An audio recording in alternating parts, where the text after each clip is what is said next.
Amados, boa noite aos irmãos. Quero dar a paz do Senhor a vocês. Que a paz seja convosco. Eu não estou falando isso simplesmente como um mero cumprimento de boa noite, não é? Porque meu coração de fato deseja que a paz, que o shalom de Deus seja sentido e vivido na sua vida. Então eu estou falando shalom, a paz mesmo, seja na sua vida, na sua família. Sabe, uma das coisas que eu trouxe nesta noite, eu acredito que vocês também trouxeram, vocês trouxeram honra a este lugar. Vocês não trouxeram somente o corpo pré-físico de vocês. O que você trouxe junto com você? Eu trouxe a bolsa, trouxe meu celular, eu vim de carro. Irmão, você tem mais, coisa mais preciosa para esta noite. É a honra, é a consideração da presença de quem já estava aqui neste lugar antes de você chegar. É o Espírito Santo. Então você não veio apenas para cumprimentar e ter um momento de comunhão com os irmãos. Você veio principalmente, nós viemos aqui para isso, para adorar o Espírito Santo, para adorar a Deus, aquele que é digno de toda honra, toda glória, de toda exaltação. Ele é digno do seu tempo. Estamos aqui e poderíamos estar em qualquer outro lugar, talvez até fazendo coisas para Deus, para outras pessoas, alguma situação específica, mas entenda, a sua casa descansando, amanhã é segunda, todos trabalhamos, mas você decidiu estar aqui, você decidiu dar este tempo de qualidade ao Senhor. Então não economiza, sabe? Não economiza aleluias, não economiza glória a Deus, não economiza dar um amém, não economiza, já que você veio, pegue tudo que é seu. E também entregue tudo que ele merece. Amém? Sabe? Porque as cadeias são situações que prendem. Cadeias são coisas que prendem. Então, se há situações que estão resistindo à nossa vida, à nossa família, quando ele cantar as cadeias quebrarem, irmão, eu não sei se você vai fazer assim com sua mão, ou você vai fazer assim que nem uma espada quebrando, ou você vai pisar uma cadeia. Mas eu estou falando para você, de fato, acrescentar algo a mais na sua adoração. Uma intencionalidade. Como se na sua frente tivesse agora. E você tivesse a chance de pisar e quebrar. Porque a música diz, há poder no nome de Jesus. Há poder no nome de Jesus. Você crê nisso, amém? Então quando ela cantar, quando o Ministério do Louvor cantar, esse trecho, irmão, despedaça. Pela fé. Você vai falar, não é simplesmente com a emoção, não. Você vai usar a palavra da fé. Cadeias quebrando, resistências na sua vida, na sua família, na sua vida profissional, na sua saúde. Nada lhe resistirá. Nada vai lhe resistir. Você tem o Espírito Santo contigo. Vocês têm crescido, eu creio nisso. Olha, às vezes uma criança, um rapazinho como o seu, talvez, pastor. Hoje tem rapazinho aqui, ó, fantástico na bateria. Talvez vocês estão aqui vendo eles todos os dias e vocês talvez não percebam o crescimento, porque você está vendo todos os dias. Mas quem sai para uma viagem, como eu saí aqui há 2 meses praticamente atrás, 1 mês e meio, e voltei, aí você olha para a criança e diz assim, nossa, ela cresceu. Quando a gente está um tempo sem ver, você já percebeu, já viveu isso na sua vida? Você já percebeu isso alguma vez com uma criança? Bem assim são vocês. Então, quem está aqui, passa um tempo e volta, fala assim, como vocês têm crescido. A unção tem aumentado. Isso é fruto de dedicação, isso é fruto de intimidade com o Senhor. E eu falo isso para vocês também. Viu? A unção tem sido acrescentada. Aí eu ministro de louvor. Das vezes que eu tive aqui, cada vez mais fluindo, e assim será cada vez mais. Não é simplesmente a forma que vocês ensaiam para fazer com destreza, com habilidade, é lindo para o Senhor, mas é algo sobrenatural também sendo derramado sobre vocês. Uma habilidade que vai além da sua habilidade humana. É sobrenatural. Vai vir cada vez mais. Então, pega essa palavra e fique sensível. Cadê? Eu quero sentir cada vez mais o Espírito Santo. Porque vai ser acrescentado. Aí quem crê, agarra. E pega mesmo pela fé. Porque está acontecendo, não é vai acontecer não. Já está acontecendo. Amém? Vocês podem citar vocês, a igreja também pode se assentar. Amém, amém. Fico muito feliz, meus amados irmãos, de estar aqui mais uma vez convosco. aqui na Verbo da Vida de Ananindeua. Fico muito grato, pastor, bem honrado pelo seu convite mais uma vez. E quando eu venho ao Pará, eu sempre fico muito feliz de me conectar com os irmãos da Palavra da Fé também, de novo, com meus irmãos aqui da Igreja Verbo da Vida. Onde eu vou, eu tento sempre fazer isso, eu já falei antes. Onde eu viajo, eu procuro onde é que está uma verba, onde é que estão os irmãos verdianos. Eu quero compartilhar dessa palavra, eu quero ser incendiado e quero poder incendiar de alguma forma as pessoas, os amigos e as pessoas que eu encontro no meu caminho. Então, fico muito feliz, mais uma vez, como eu falei. Então, nós estamos aqui nessa incumbência, eu estou nessa incumbência de trazer mais uma palavra a vocês sobre família. É o tema que vocês têm trabalhado durante esse mês. E esse tema, eu gosto desse tema, sabe? É maravilhoso porque é algo que Deus tem, não é só por isso, mas principalmente nesse momento, porque Deus tem tratado comigo esses dias sobre o tema de família. Olha como Deus é intencional, Então, existe coincidência, irmão? Coincidências, sabe? Todas as coisas cooperam para o bem daqueles, meu Deus. E tem ainda um versículo que não é da Bíblia, mas que é secular, que diz assim: Deus escreve certas, por linhas tortas. Não é isso. Deus escreve certo por linhas certas. Eu costumo dizer. Porque Deus é intencional. Ele não dá ponto, vírgula fora da linha, nem ponto fora da curva. Ele é intencional. Aprove a Deus cada um de vocês está aqui hoje. Aprove a mim estar aqui hoje. E na quinta-feira eu vi aquela palavra maravilhosa da esposa do pastor, da ministra Fabiana. Então, assim, fico feliz por compartilhar este tema convosco. Então, amados, como eu falei para vocês, família, esse é o tema. E uma das coisas que o Espírito Santo falou comigo para o tema de hoje é que, assim, minha família, minha responsabilidade. Amém. Esse é o tema de hoje, que está conectado bem com o que Fabiana pregou na quinta-feira, Que era basicamente por quem você faz isso. Por quem, não era isso? Por quem você faz. Por quem, afinal, você dobra seus joelhos. O que faz você, de fato, buscar e lutar, pelejar, você batalhar, enfim. Então, é pela família um dos motivos. E dentro desse tema, de minha família, minha responsabilidade, eu já quero deixar aqui um fundamento para vocês. Esse é um dos fundamentos que eu vou deixar para vocês, e o que eu estou pregando a vocês, eu colhi no Rema mesmo, numa das matérias do Rema, que é família cristã. É uma matéria onde realmente a gente aborda, os professores abordam como, de fato, a família, o ideal, o planejamento inicial de Deus. A família é esse projeto, esse plano inicial, original do Senhor, como ele foi desenvolvido de fato para funcionar. Deus é um criador. Ele é criador, ele criou esse ideal de família. E como criador, assim como um avião, toda vez que existem vários tipos de aviões, e tem um avião, por exemplo, Cessna, e quem desenvolveu e criou esse avião Cessna, esse modelo, ele cria também um manual para aquele avião. Já tem outro avião, que é já o Boeing, por assim dizer, um grande gigante. Então, aquele avião Boeing, ele já tem um manual daquele avião. Então, cada um, aquela pessoa que cria, o criador que cria algo, ele sabe como aquilo que ele criou funciona. Estou falando de avião, mas eu poderia, por exemplo, estar falando de um celular. Quem desenvolveu esse daqui é diferente de um outro modelo que estão usando ali. E para você saber mexer nas funções e operar, e você se dar bem, você utilizar perfeitamente esse aparelho ou qualquer outro objeto que talvez você tenha, você tem que consultar o manual do criador. Então a família, ela é um projeto, ela é essa estrutura criada pelo Senhor para nós. Amém. E para podermos vivermos a plenitude do que Deus idealizou dentro desse projeto, nós temos que estar sempre conectados com as instruções que estão no manual, que é a palavra de Deus. Amém?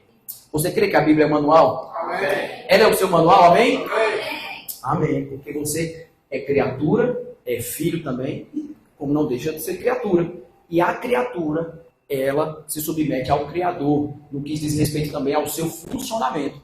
Então, amados, já que Deus quer que nós usufruamos a plenitude dessa estrutura que Ele criou para nós não podemos nos conformar um pouco por viver só metade, só 50% dessa estrutura que Deus idealizou. Por exemplo, Jesus, Deus, nosso Criador, Ele quer, claro, que o homem, assim como Ele colocou no Jardim do Éden, Adão e Eva, Ele falou que o homem deixará pai e mãe e se unirá à sua mulher. Né? Na palavra, logo depois, ele dá um comando para que se multiplique também. Então, há um projeto de Deus que família é homem e mulher se casando, se tornando uma só carne. E eles aumentam essa família a partir do momento que eles dão filhos. Então, eu poderia, de repente, me conformar apenas com casar e simplesmente não ter filhos. Mas entenda, o plano de Deus existe algo chamado plenitude, vida abundante. Ele quer que você tenha as experiências que estão dentro desse tema família. Aqui, se você não casar, inclusive, você não está desobedecendo o mandamento do Senhor. Você vai viver, você vai poder viver, inclusive, de repente, algumas outras estruturas familiares. Porque se você não tem pais mais, se você já não tem mais seus pais, você não teve filho, você não casou, mas talvez você viva com seus irmãos, com tios ou tias, pessoas que também podem estar sozinhas, e vocês viverem um certo tipo de estrutura familiar no conceito da sociedade. Mas esse não é o projeto original. O projeto original de Deus sempre foi que a gente viva a plenitude, a vida abundante na família, alcançando toda a esfera do que ele quis entre homem, mulher e depois multiplicando, tendo seus filhos. Então, meus irmãos, eu estou nesse fundamento, lançando novamente esse fundamento, deixando bem claro para vocês que no que diz respeito à família, também não aceite, se recuse a ficar com o básico, com o ordinário. Deseje ter a plenitude, alcançar a plenitude, a vida abundante que Deus prometeu para cada um de nós. Porque talvez na sua família, na sua estrutura, talvez na sua história familiar, talvez você não tenha algo tão perfeito como talvez as pessoas idealizem, como você mesmo acha que deveria estar. Talvez seja seu cônjuge que ainda não é casado, talvez você nem seja casado, como eu ainda não sou, mas vou me casar em breve. Está chegando, eu creio. Então, talvez você ainda não tenha experimentado algumas situações na sua vida, no que diz respeito à família. Como eu falei, talvez um cônjuge ainda não seja convertido, ainda não tenha conhecido ao Senhor. Talvez seja seus filhos, você e seu cônjuge podem ter já conhecido ao Senhor, já são novos nascidos em Cristo, mas os seus filhos ainda não são nascidos. Então, você fala, puxa, como que eu vou experimentar uma vida abundante? Porque você crê, meu irmão, aqui nessa igreja a gente prega vida abundante, amém? E vida abundante é o que Deus tem para nós. A gente passou o mês passado, quando eu estive aqui, pregando sobre prosperidade em todas as áreas, inclusive na área da família. Então, você ter um cônjuge que ainda não conheceu a Cristo, que não entregou a própria vida para Cristo, ou ter seus filhos afastados do Evangelho, ou ter alguém da sua parentela ainda sofrendo talvez com alguma doença grave, passando alguma necessidade, isso ainda não é vida abundante. Mas o fato de você não estar experimentando não quer dizer que ela não está disponível para você. Eu estava pensando hoje à tarde, o Senhor falou comigo sobre um exemplo bem interessante para dar para os irmãos, que é um banquete. Você já foi convidado para um jantar? Na casa do pastor, talvez, na casa de alguém, dos irmãos, vamos jantar todo mundo. E quando alguém te convida para um jantar, você, geralmente, nós todos, a gente vai com mais cautela, porque se tem mais convidados, a gente toma cuidado, porque pode não ter comida para todos. Então, na hora do banquete que é posto, na hora do jantar que está sobre a mesa, você olha assim, peraí, quando eu for colocar minha comida, eu vou botar com cuidado, porque talvez não possa não sobrar para outras pessoas. Então, a gente costuma ter cuidado quando a gente vai na casa de uma terceira pessoa, uma pessoa que convidou a gente. Na casa da gente, geralmente, a gente sabe quem vai almoçar, a gente já exagera um pouquinho, ou não, porque sabe quem come muito ou quem come pouco. Mas na casa de uma terceira pessoa, a gente vai com cuidado, para não exagerar, para poder ser educado, inclusive, as boas maneiras, né, os bons costumes dizem isso para a gente. Porém, na casa do Senhor, aqui, meu irmão, o Pai, ele coloca um banquete. Aqui na igreja, aqui na casa do Senhor, ele coloca um banquete posto à nossa disposição. E nesse banquete tem de tudo que ele conquistou para nós. Tem salvação, nessa mesa tem salvação, nessa mesa tem saúde, plenitude de saúde, prosperidade de saúde, nessa mesa tem plenitude e prosperidade financeira e profissional, nesta mesa que ele serve para nós, tem plenitude, prosperidade e abundância de uma família feliz e próspera também. Amém?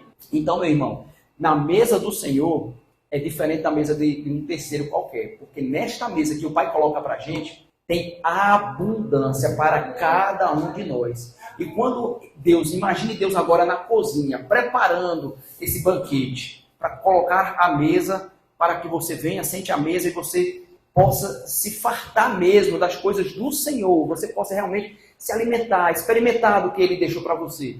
Aí você come um pouquinho de saúde, você come um pouquinho da salvação, eu quero muita salvação, eu quero muita saúde, mas eu não quero muita prosperidade não, financeira não. Eu também não quero profissional não. E família, não, vou ficar só com cura e vou ficar só com salvação. Irmão, para quem prepara um banquete, ele quer que você experimente de tudo. O anfitrião geralmente diz, olha, passei horas preparando isso aqui, foi assim que eu fiz, isso aqui foi assado que eu fiz, esse aqui foi cozinhado, esse aqui foram os temperos que eu usei, assim como eu fiz, tudo para você, experimenta. Aí você, sabe de uma coisa? Faz que nem a Chiquinha, assim, né? Ou não quero não. Não, desculpa, não quero não. Peraí. Então é educado, no mínimo educado. Na mesa posta para você, você experimentar de tudo que o anfitrião preparou para você. Então, na mesa do Senhor, a sua família também, a prosperidade, a vida abundante, a plenitude para a sua família, para você viver na sua família, também está posta. Então, meus irmãos, eu meditei aqui, eu quero que os irmãos abram comigo no livro de... Abram comigo em Atos 16, capítulo 31. Abre aqui no telão, por gentileza. Amém. Todos abriram, amém? Diz assim a palavra do Senhor. Eles responderam, creia no Senhor e serão salvos, você e os de sua casa. Vamos voltar mais 2 versículos? Amém? Vamos voltar aqui. O carcereiro pediu luz, entrou correndo e trêmulo prostou-se diante de Paulo e Silas. Então levou-os para fora e perguntou, senhores, que devo fazer para ser salvo? Aí o versículo, eles responderam, creia no Senhor Jesus e serão salvos, você e os de sua casa. Amém? Amém? Olha só, essa leitura, ela tem um contexto, né? Apesar que é tão bonito quando a gente ouve, né? Olha, creia no Senhor Jesus, minha irmã, e vai ser salvo tu e tua casa. Aí você fala, eu creio, eu vou simplesmente crer. Mas o versículo, ele tem um contexto. Esse versículo, na verdade, ele está no contexto, não sei se vocês lembram, Paulo e Silas estão presos, estão na prisão, e eles estão lá louvando, e quando as cadeias estremeceram, e as portas da cadeia se abriram as portas, e o carcereiro que lá estava, ele achou, como estava escuro, ele achou que os presos haviam fugido. Então, ele desembanha a espada a fim de matar a si próprio, a suicidar-se. Ou seja, os romanos levavam isso bem a sério. Porque se fugisse, a quem estava confiado os presos, se fugisse, morria. Porque você pagava com a sua vida. Então eu vou pagar com a minha vida. Então, quando ele desembanha, Paulo, porque estava escuro e não dava para ver, a leitura deixa muito claro, não dava para ver, não tinha luz, mas Paulo, movido pelo Espírito Santo, alguns podem dizer até que foi pelo ouvido, para ouvir uma desembainhada de espada, mas eu creio que pelo Espírito Santo, disse para ele, não faça tal coisa, estamos todos aqui. Então Paulo diz aquela palavra para ele, creia no Senhor Jesus Cristo e vai ser salvo tu e sua casa, porque não vai morrer você, não vai morrer sua família, porque os romanos assim matariam. Então por que eu estou lendo isso para a gente, irmãos?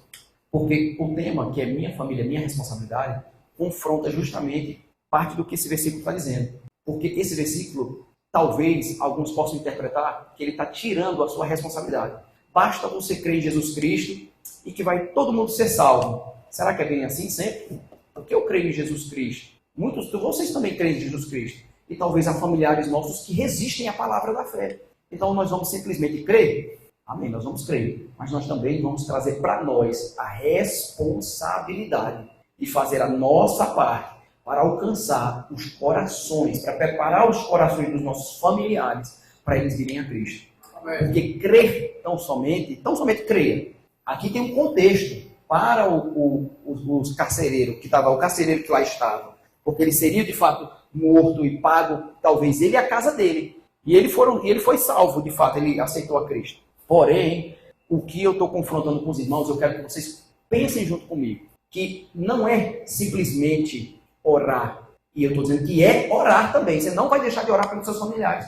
Porque isso é o que está ao nosso alcance. A palavra nos diz que nós devemos interceder pelos nossos também. Porém, há algo a mais que você pode fazer para alcançar os seus familiares. Porque a sua família é sua responsabilidade, como eu coloquei aqui no tema da pregação.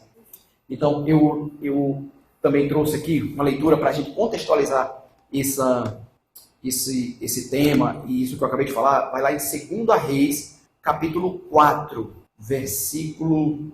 Vamos ler a partir do versículo 18. Essa história em 2 Reis, capítulo 4, a partir do 18. Irmãos, quem conhece aqui a história da mulher sunamita? Amém? Bastante. Eu vou narrar bem rapidamente e vou ler o restante da história para vocês. É uma das histórias que eu mais gosto, sabe? Quando eu penso em autorresponsabilidade da família. A Bíblia está cheia, irmão. A Bíblia ela não nega defeito de ninguém, ela não esconde. Ela mostra que mesmo aqueles que começaram errado, tomaram decisões inconsequentes e trouxeram consequências pesadas para a sua família, ainda que isso tenha acontecido, Deus estava pronto o tempo todo, desde o início, para recalibrar a rota após essas decisões erradas e trazer as famílias para o eixo daquilo que Ele idealizou, para a plenitude do que Ele idealizou. Isso não é diferente conosco. Ainda que a gente tome algumas decisões que não são assertivas, que prejudicam, que trazem algum prejuízo, mas Deus sempre está com a mão pronta para recalcular rotas, assim como o GPS faz. Você pega para a direita, o GPS diz, recalculando a rota. Aí ele redireciona em direção àquele endereço, aquele destino pré-definido por ele. E você pega para outro lado, para a esquerda agora, ele recalculando a rota. Só que toda vez que você erra destinos, como num carro, combustível gasta, pneu gasta, consequências vêm para você. Mas independentemente disso, ele vai sempre lhe recalcular, ele vai lhe redirecionar para o plano original dele. Ainda que nossas famílias não sejam ajustadas talvez em algum sentido, como eu falei no início, talvez você fale, mas meu irmão, você não conhece minha história, a minha família é assim, aconteceu tais coisas trágicas, aconteceu tais coisas comigo. Irmão, Deus tem um recalcular de rota para você. Deus tem um redirecionamento. Não importa as consequências que possam ter vindo contra você, contra a sua família. Ele tem uma nova história para ser escrita para vocês e fazer com que vocês alcancem e eu alcance a plenitude daquilo que Ele desenvolveu para mim. Se tem plenitude, não vamos nos conformar com metade, com 60%, 90%. Não, eu quero alcançar 100% daquilo que Deus idealizou para mim. E vocês assim farão também. Então vamos lá para a história bíblica lá do Velho Testamento, a mulher sunamita. Então essa mulher de sunamita, a mulher de Sunem. Está o profeta Eliseu, Gease, o profeta Eliseu, passando por aquelas terras, ele chegou nas terras dessa mulher e do marido dela, e ele passava por lá, ela identificou que ele era um homem de Deus, falou para o marido, olha, vamos fazer um quarto aqui para esse profeta, para que ele, quando ele estiver aqui, ele possa pousar aqui, dormir aqui, pernoitar. Aí ela foi, preparou um quarto, cadeira, mesa, candelabro, ela caprichosa, mulher é caprichosa. Glória a Deus pelas mulheres, amém, amém, pelo capricho que elas têm. Muitas vezes nós homens não temos. Então, muitas vezes. Então ela preparou esse quarto, o profeta ficava lá, e com muita gratidão, porque esse casal servia ao ministério do profeta toda vez que ali ele passava, e por gratidão o profeta, ele busca de alguma forma retribuí-la. E uma das formas que ele busca retribuir, ele pergunta para ela, vem cá, o que é que você... Tem algo que eu possa fazer por você? Você quer que eu interceda perante o rei? Algo a seu favor, ao vosso favor? E eles dizem, olha, nós já temos tudo, nós estamos aqui plenos, nós estamos de boa. Ele fala, e ele identifica que ela não tinha filho. Ele fala, a este ano, nesta data próxima, você vai estar com o filho, segurando o filho na mão. E ela, não me diga isso, Senhor. Ele falou, assim acontecerá. Assim aconteceu, amém? Então, essa história é da mulher sunamita. Ela teve esse filho, o profeta liberou a palavra, aconteceu a palavra e o menino nasceu. Aí vamos lá, o versículo 18.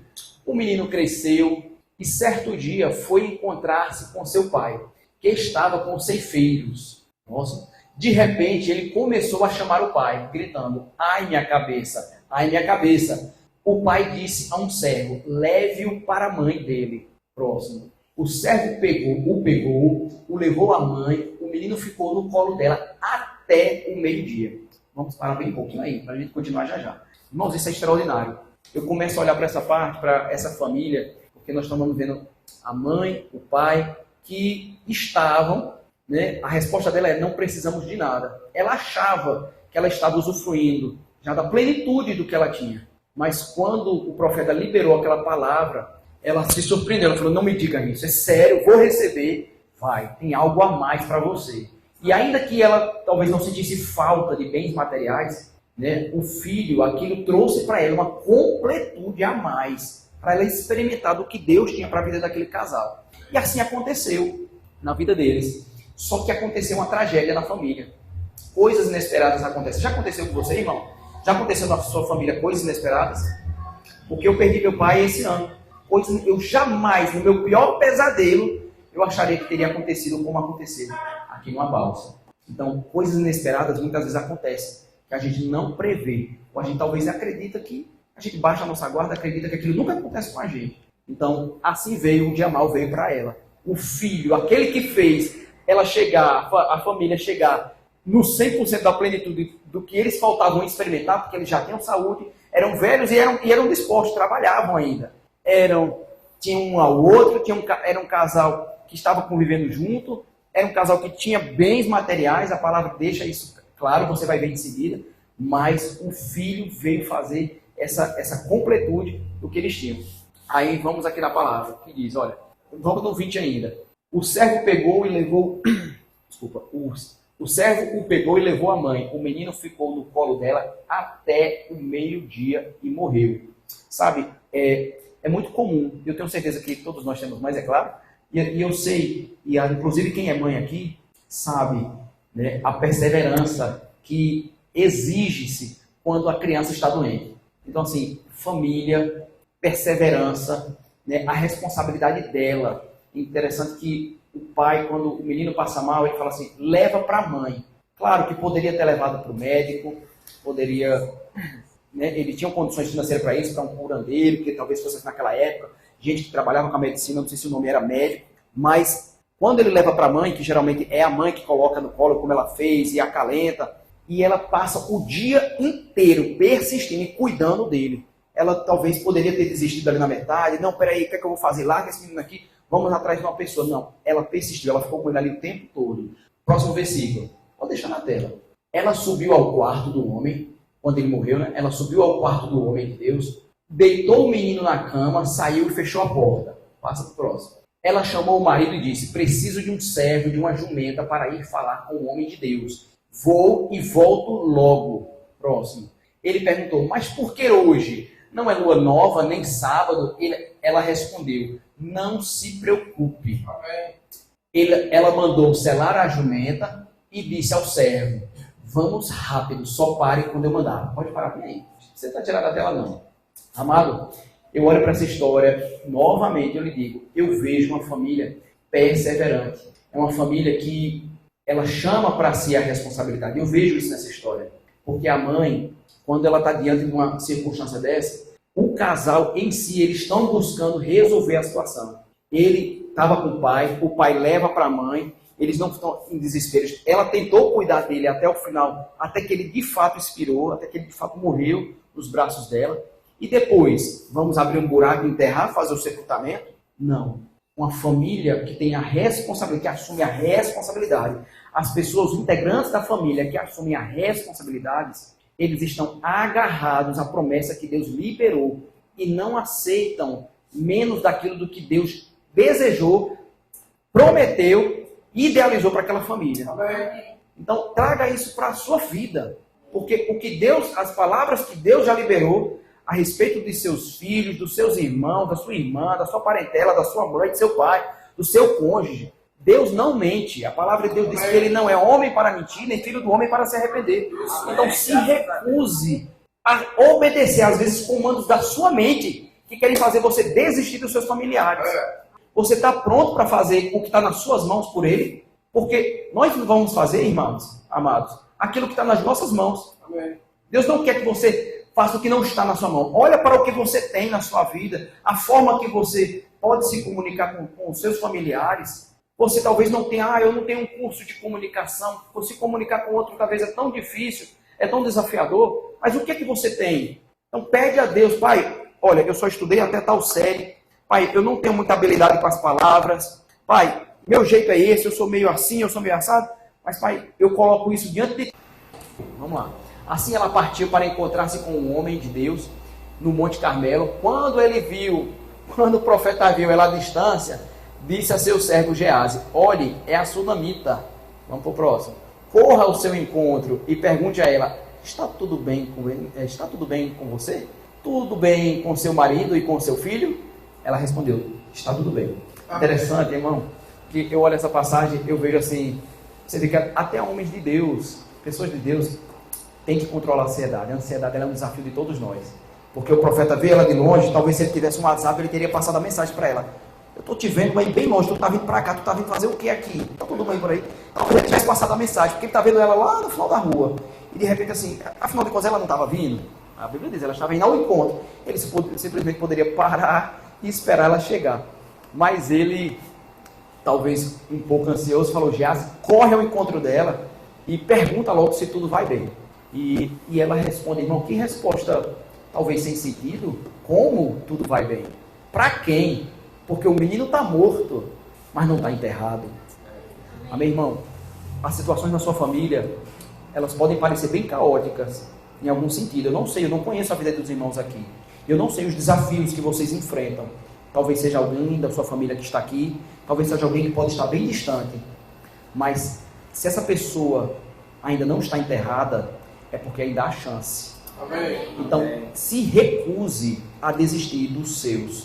Faça aquilo que está na sua mão, ao que está ao seu alcance, como era a sunamita. Soelou a jumenta, subiu e foi atrás do homem de Deus, que ora aqui para você representa o próprio Deus. É por isso que estamos aqui hoje. Por que você está nesta igreja? Porque você veio buscar a presença de Deus. Por que você está aqui? Por quem você está aqui? Que foi a pregação da quinta-feira. Então, irmão, se recuse a ceder ao seu corpo muitas das vezes, porque você pode até não ter forças físicas, mas do espírito você arranca essa força, fala: Deus, me mostra o que é que eu ainda posso fazer pelos meus, para eu alcançar. Então assim foi o que ela fez. Então tudo vai bem, está tudo bem, ela respondeu, porque essa resposta, irmão, é a resposta da fé. Essa é a resposta, quem está crendo não com os olhos físicos, quem está crendo com os olhos da fé. Amém? Que assim seja com você, meu irmão. Que assim seja você encontrado nos dias maus, se eles vierem, que você seja encontrado com essa palavra na sua boca, amém, podendo dizer: tudo vai bem. Amém. Ainda que não faça sentido para os seus ouvidos, que você possa dizer: tudo vai bem. Ainda que não faça sentido com os seus olhos, que você possa dizer: tudo vai bem. Amém. Ainda que as pessoas ao seu redor digam: tá louco, não faz sentido, não faça isso. Mas esteja certo da palavra que Deus liberou para você. Porque quando você tem certeza da promessa que Deus fez e que Ele é fiel para cumprir, que a palavra dele é decreto e não tem como não se cumprir, ela vai se cumprir, você pode responder com a fé: tudo vai bem. Amém?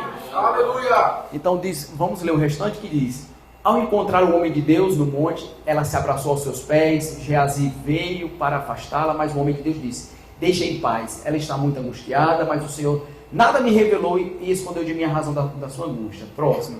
E disse a mulher: acaso eu te pedi um filho? Meu Senhor não te disse para não me dar falsas esperanças? Então Eliseu disse a Geazi. Vamos falar mais um pouco, mais um versículo, para a gente adiantar um pouco. Mas a mãe do menino disse: juro pelo nome do Senhor e por tua vida que, se ficares, eu não irei. Então ele foi com ela. Irmãos, o Geazi foi lá, colocou o bastão, o menino não ressuscitou. E ela estava tão firme na fé dela, que ela disse assim: olha, eu não vim aqui para isso. Se eu vim aqui para adorar o Senhor, como eu falei para os irmãos, se eu vim aqui nessa, estou falando para nós, eu vim aqui para adorar o Senhor. Eu vim aqui para compartilhar uma palavra com vocês. Então eu não vou sair daqui da mesma forma que eu cheguei. Eu me recuso. Eu não estou falando isso com o pai, não é sendo impetulante com o pai, não. Não é assim: ó, pai, eu me recuso a sair daqui. Eu estou falando isso é para mim mesmo. Porque o banquete ele já colocou na minha frente. Ele já preparou algo grande. Ele preparou vida abundante para todas as áreas da minha família, ou da minha vida e da minha família também. Então o que está posto nesta mesa que o pai preparou para mim, a vida abundante, a plenitude que ele colocou, eu me recuso a mim mesmo, que eu mesmo me sabote. Eu me recuso a deixar que a minha alma, que o meu corpo, que as minhas emoções me enganem, tentando impedir ou as minhas frustrações, questões que aconteceram no passado, eu me recuso a deixar que elas impeçam de eu alcançar a plenitude do que Deus desejou para mim. Amém? Então assim aconteceu. Vamos avançar mais um pouquinho. Então Geazi chegou primeiro, pôs o cajado. É avançando, esse é regressando, né?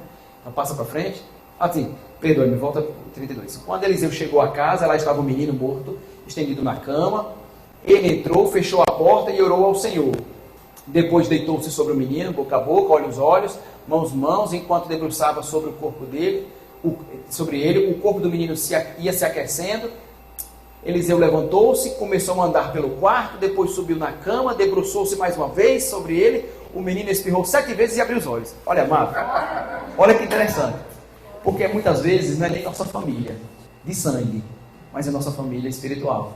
Então, eu sei que o tema é família, e a família, ela dá várias conotações. A família é a estrutura criada por Deus. Mas aqui nós também somos um corpo de Cristo, nós somos família, amém? Amém. Nós fazemos parte da família de Cristo. E ainda que não seja família de sangue, como Eliseu não era sangue do menino, não era da mesma genética, mas a persistência em fazer um comando que talvez fazer uma atitude profética que não fazia nenhum sentido, talvez, em debruçar sobre o menino. Debruça, quantas vezes? 7, e faz respiração boca a boca, e abre os olhos, e fecha, e assopra, e passa a mão no menino para esquentar o corpo, e tal, e caminha no quarto de lado para o outro. O que isso vai fazer? Qual a lógica que isso tem? Amados, Deus tem maneiras incríveis de trabalhar, amém? Você crê nisso? E muitas vezes não precisa fazer sentido, precisa ser vivido, amém? Então assim aconteceu. Não era pelo filho dele, não era dele o filho, mas ele sabia que aquilo ali era parte da promessa de Deus, da plenitude para a vida daquela mulher. Então ele, da mesma forma, ele se recusou a parar, talvez na primeira, segunda, terceira vez.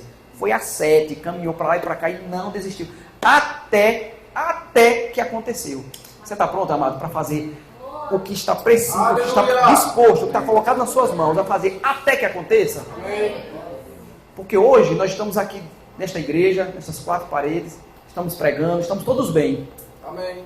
Mas que isso não venha sobre você, amados, mas se o dia mal vier, quando ele vier, se ele vier, que o seu coração seja achado no lugar de fidelidade ao Senhor, que o seu coração seja achado, sua boca seja encontrada com a palavra da fé, para declarar palavras de fé, para que você possa dizer, assim como a sunamita disse, tudo vai bem, eu creio, assim como a resposta que Jó deu, eu sei que meu Redentor vive, que por fim se eu levantará nesta terra em meu favor, ainda que minha carne seja consumida, dos meus ossos verei a Deus.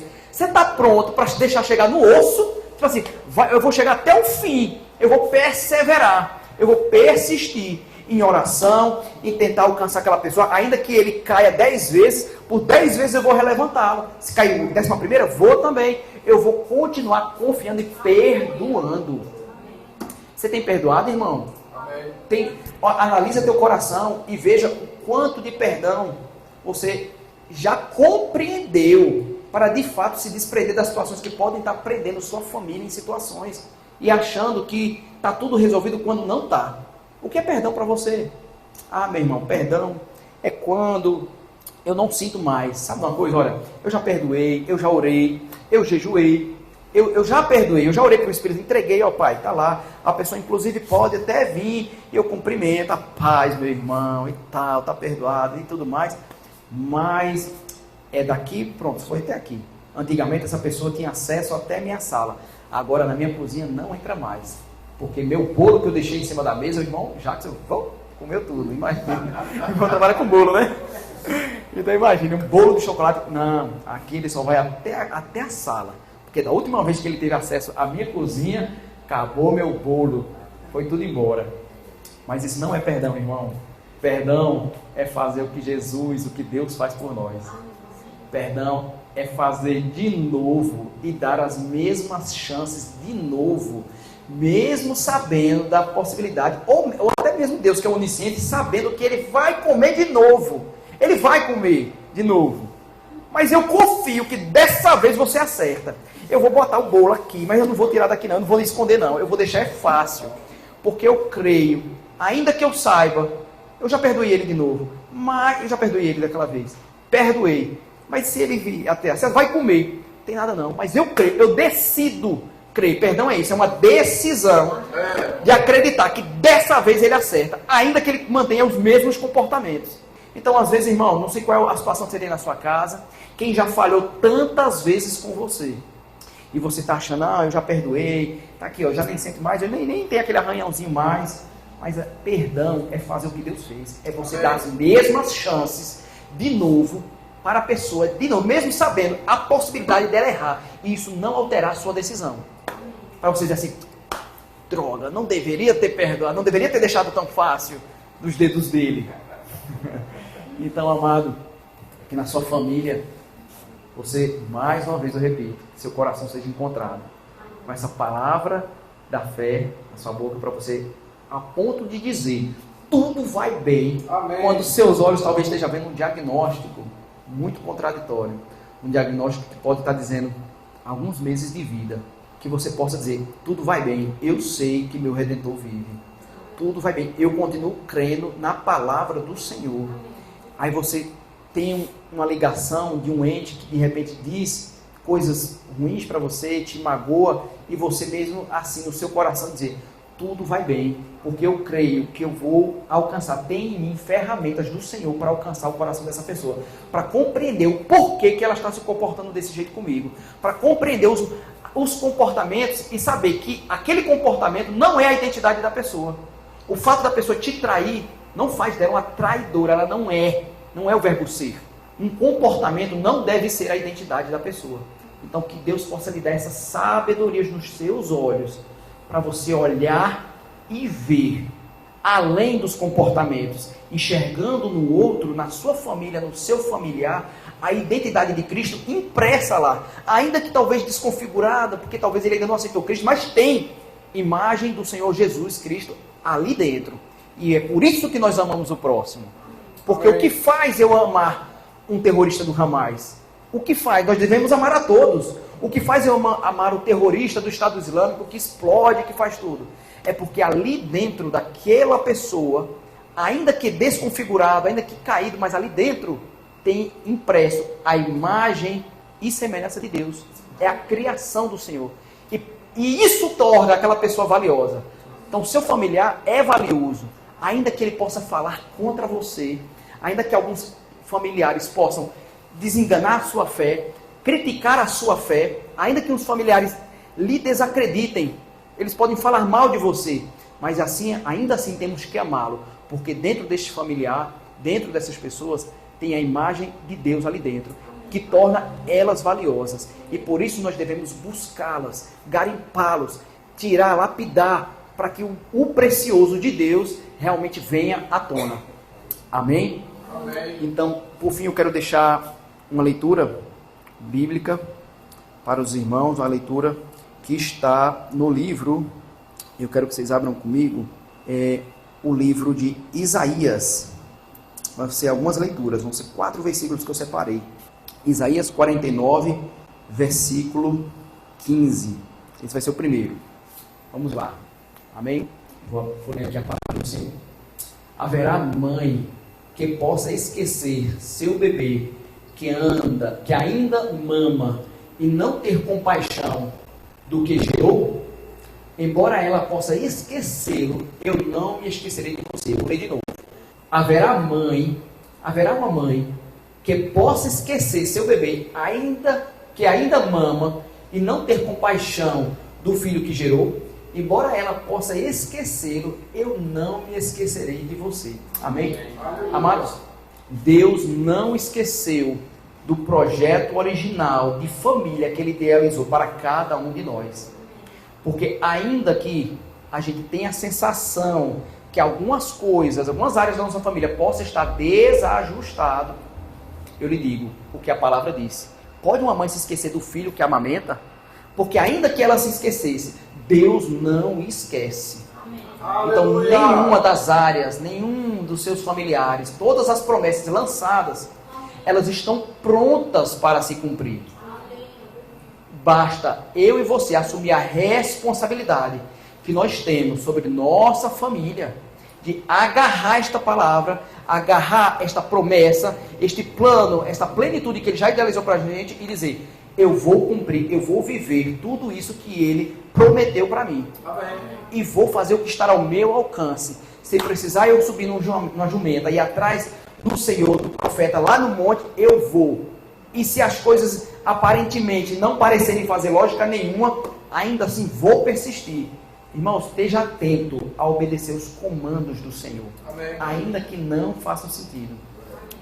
E falando sobre atento aos comandos do Senhor que não fazem sentido, eu tenho até uma palavra para o pastor. Vou responder agora o que nós conversamos na quinta-feira, lá no café, no Pode Café. E no Pode Café o pastor contou uma história. Uma história não, ele contou um sonho que ele teve, né? Um sonho bem curioso, muitos detalhes, muito detalhe, coisas bem interessantes de se ouvir, né? Para serem compreendidas. E eu não compreendi tudo, mas assim, achei bem interessante. Eu fiquei assim, vendo na minha mente o sonho. Porém, naquele momento que eu falei, olha, eu tenho até algo para te dizer. E talvez eu creio que possa contribuir. Você receba essa palavra e você peça ao Espírito Santo para encaixar, para ver onde é que ela se encaixa, Pai. Porque na quinta-feira, quando eu estive aqui, eu sentado bem ali atrás, o Espírito Santo dizia uma palavra e era direcionada para ti, pastor. Essa palavra era empreendedorismo. Empreendedorismo. Aí eu falava, empreendedorismo, pai? Mas isso aqui na igreja, a igreja não é uma empresa, mas empreendedorismo do evangelho. Ideias, um empreendedor, ele faz ideias que muitas vezes não fazem sentido. Ah, mas isso é loucura, isso aqui não vai dar negócio. Isso aí, rapaz, não vai vingar. Tá vendo? Você já estudou o mercado? As coisas não estão propícias para isso. Olha, tá vendo que o mercado não tem consumidor para isso? Então, ideias, o que o Espírito Santo falava, ideias para você, como um empresário, assim como ele tem um empreendimento e ele tem que ter empreendedorismo com ideias inovadoras, o Espírito Santo me dizia, ideias novas chegando para você. Amém. Para alguma coisa que você vai fazer e que talvez, será que vai dar certo? Como é que isso vai ser? Ah, e será que vai dar gente? Como é que isso vai acontecer? Eu estou falando para o reino de Deus. Então você começou até a falar um projeto seu, fazendo a praça da Bíblia com alguns irmãos, e talvez, só quantos nós temos? Ah, somos tão poucos talvez, e será que vão comparecer? Quanto tempo a gente vai conseguir persistir fazendo isto? Irmão, simplesmente comece. Amém. Porque um empreendedor, e aqui tem muitos empresários, eu já conheço o irmão Isaú, o irmão Jackson, que empreende lá em Ananideu, em Castanhal, vendendo bolo, o pastor Tomás tem um lava-jato, né, um serviço de lavagem. Então, a gente entende, eu creio que aqui tem muitos outros. E empreender não é fácil, irmão. Muitas vezes a gente fica inseguro, a gente se sente inseguro sem saber como o mercado vai reagir, como as pessoas vão receber o produto ou o seu serviço prestado. Mas o Espírito Santo, ele quer a nossa confiança de simplesmente começar, ainda que não faça muito sentido.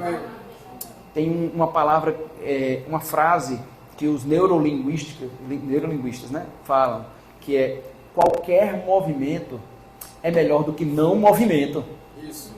Então, simplesmente comece, pastor.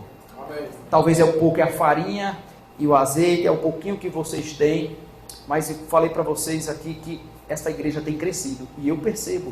Amém. A unção sendo acrescentada. Porque a gente passa um mês fora, volta, você olha para o menino e fala, rapaz, esse menino já está bem aqui, daqui a pouco ele está aqui. A habilidade sendo acrescentada no Ministério do Louvor e sendo acrescentada no meio desta igreja. Amém. Porque desce pela cabeça e desce pelo corpo também. Amém? Amém? Então, as promessas que aqui estão lançadas, de ganhar estas pessoas que estão aqui do lado, as promessas que estão de atrair a unção, cada vez mais atraindo as pessoas para esta igreja, não simplesmente para fazer um crescimento quantitativo aqui, mas para trazer um crescimento qualitativo. Sim. E vocês vão cada vez mais experimentar disso do Senhor, porque os últimos dias já estão na porta. Então nós estamos, irmão, vivendo os últimos dias e temos que estar prontos espiritualmente e com os olhos proféticos abertos para entender os sinais que estão à porta acontecendo. E vocês não devem, nem eu, nenhum de nós vamos ficar nos conformando com pouco, com menos daquilo que Deus designou, separou, colocou para a gente viver. Aleluia! Na minha vida, eu tomei essa decisão. Me recuso a viver uma vida ordinária, uma vida qualquer, uma vida simplória. eu quero viver 100% daquilo que Deus deixou para mim. Ainda que algumas coisas me deixem inseguro. Eu falo assim, rapaz, como é que eu vou fazer isso? Como é que eu vou fazer assado? Como é que eu vou dar alguns passos? O Espírito Santo só diz para a gente, dê o primeiro passo, caminha sobre a água, sai desse barco, assim como Pedro que saiu, sai, ouse dar os primeiros passos, e você verá a glória de Deus lhe acompanhando, passo a passo, com os pés firmados. Assim será com essa igreja, irmão. Eu viajarei essa semana, estou viajando amanhã, segunda-feira, já para casa, mas meu coração, ele fica um pedacinho aqui. Eu fico feliz de estar nesse momento da vida desta igreja, passando por aqui. Não desprezem os pequenos começos, porque haverá um dia, irmão, que aqui vai ter eventos proféticos no estado do Pará, sediado por esta igreja, por este ministério aqui. Haverá dias aqui, e eles já estão chegando, não é vão chegar não, eles já estão chegando, mas onde que aqui só tem umas 30 cadeiras, aonde que estão chegando? Estão chegando, porque 24 horas é suficiente para ver tanta abundância, irmão. 24 horas é suficiente para Deus virar, ó, do avesso. Pequenos minutos, porque foi questão de minutos para transformar água em vinho. Então, para o Senhor, basta um estalar de dedos para tudo de fato se manifestar aqui no natural, porque no reino do Espírito já está pronto, amém? Você crê nisso? Então está chegando, irmão, está chegando, eu estou falando do gerúndio. Esta igreja está experimentando já um avivamento do Senhor. Mas aonde, irmão? Aqui, aprenda a dançar, porque se eu te falasse assim, ó, fecha todo mundo o olho e vamos agora fazer um teletransporte para 10 anos para frente. O ano agora é 2033, novembro de 2033, 10 anos depois. Aí eu digo, irmãos, podem contemplar 7, 8, 9, 10 ar-condicionados, baterias, guitarras, 3 ministérios de louvor se revezando, dos jovens, dos adultos, sabe? Não uma televisão abençoada como essa, mas vai ser 2 telões gigantes, ou um telão super gigante. Imagina, irmão. Aleluia. Então, aí eu pego, pronto, irmão, vocês viram? Viram. Vem cá todo mundo, volta para 2023. Todo mundo viu o que eu vi? Amém. Então o que é que a gente faz? A gente dança e celebra. Está pronto. Então, irmão, aprenda a comemorar. Até mesmo, qual é a marca daqui? É uma marca bem interessante essa aqui, mas aprenda. Sunrise. Comemore o Sunrise, mas comemore também o futuro que está pronto para você. Tem microfones abençoados, caríssimos, para a gente usar mesmo. Porque o melhor é para o reino de Deus. Aprenda a comemorar desde já mais ar-condicionados. Porque esses aqui, vai ter que chegar um tempo que você vai doar isso aqui para o ministério. Mas você sabe uma coisa? Vamos para o próximo, porque isso aqui nós vamos semear na vida de um e a gente começar um totalmente novo. Passos assim, ousados em fé, são passos que empreendedores têm. Então, eu não sei, pastor, a dimensão do que você estava idealizando. E pode parecer, de fato, algo simples de se fazer, algo pequeno de dar o primeiro passo. Mas, ainda assim, não deixe se intimidar por qualquer pergunta que a mente ou a alma possa fazer com números, se vai dar certo, não vai dar certo, onde vai fazer. Simplesmente comece. Amém? Então, sejam abençoados na prática da palavra. Eu agradeço mais uma vez, certo, por esta oportunidade, e espero poder estar convosco em breve.